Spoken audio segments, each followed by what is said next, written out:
When faith becomes a weapon and doubt is treated like betrayal, something sacred is being lost.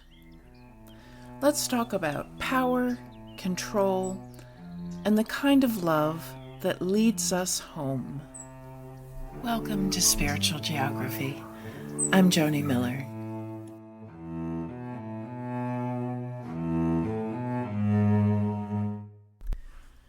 There's a kind of spirituality that draws you deeper into love, and a kind that demands your compliance.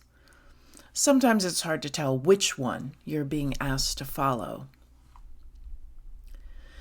When religion is used for control, you're told your doubts are dangerous, that questioning authority means you're unfaithful, that a real Christian doesn't ask hard questions. This kind of spiritual control is subtle and corrosive. It doesn't just tell you to fall in line. It makes you wonder whether your desire for honesty is a betrayal of God. But here's the truth. No one fully knows what lies beyond this life. If that's the case, then the demand for religious purity often isn't about doctrine. It's about obedience. Purity becomes less about sincere belief and more about following the rules of those in power. That tension between control and spiritual integrity runs deep in our history, especially here in the United States. Many of the early European settlers came seeking religious freedom. What they were leaving behind was centuries of sectarian violence. Christians killing other Christians over the right way to pray or believe. In England alone, the state religion changed 4 times in a single generation, and people died each time it did. If you said the wrong words, followed the wrong ritual, you could be imprisoned or worse. So people fled. But many carried the old patterns of control with them.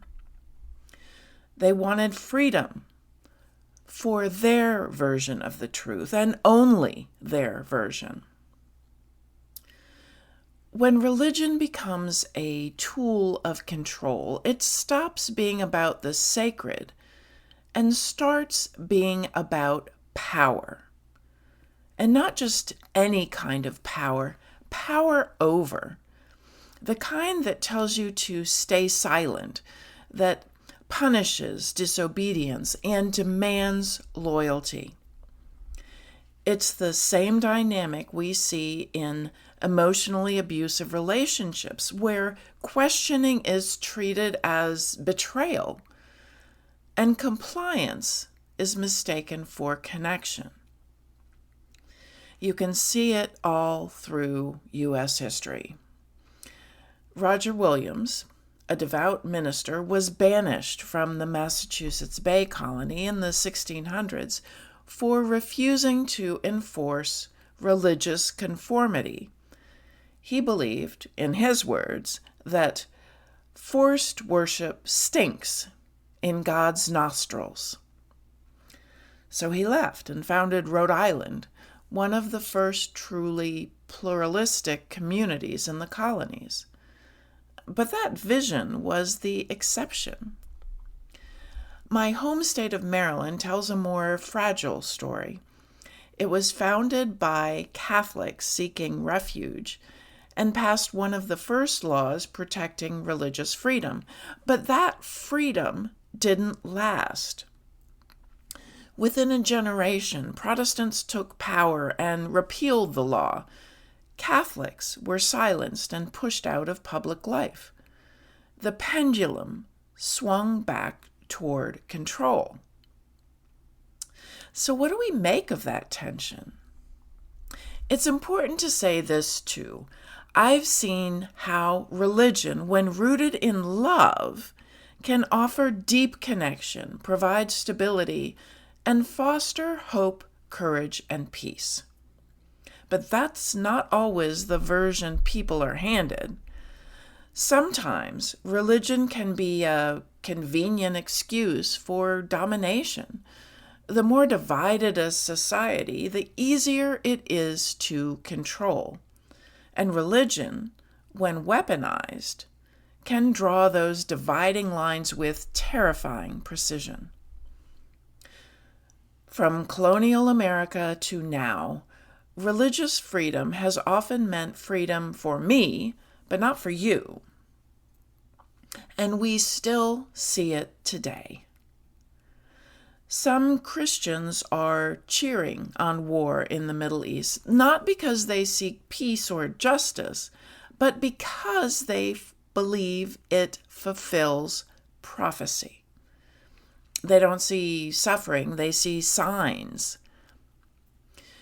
When your beliefs lead you to dismiss human pain as a stepping stone to glory, your faith stops being life-giving and becomes spirituality devoid of humanity.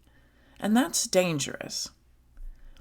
If theology celebrates death as part of a divine plan, we've lost the plot.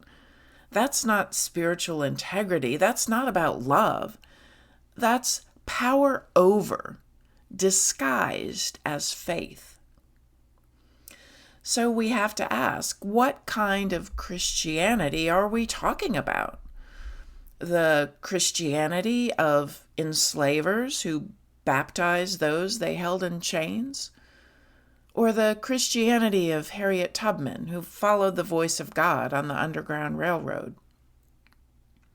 The Christianity that says God hates sin, or the one that says God is love?